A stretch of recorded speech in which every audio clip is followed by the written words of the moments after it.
I apologize for using the faceless system, but I am a beginner with AI tools, online marketing, and the entire online world.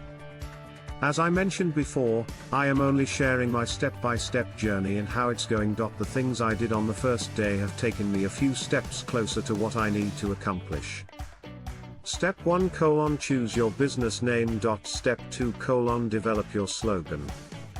Step 3: create your logo. Step 4: set up a new email and get a new phone number. It's recommended to get a business email in Gmail, which costs around £10 per year. Step 5: register on all major social media platforms like TikTok, Instagram, Facebook, and Twitter. Step 6: choose your business model, decide what you will do and how you will do it. Define your products or services, your target market, and your approach to delivering value. I did my research, asked some questions on ChatGPT, and decided to try print on demand, POD.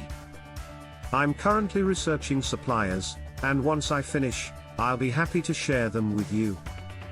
The second option I'm considering is digital product dropshipping and reselling.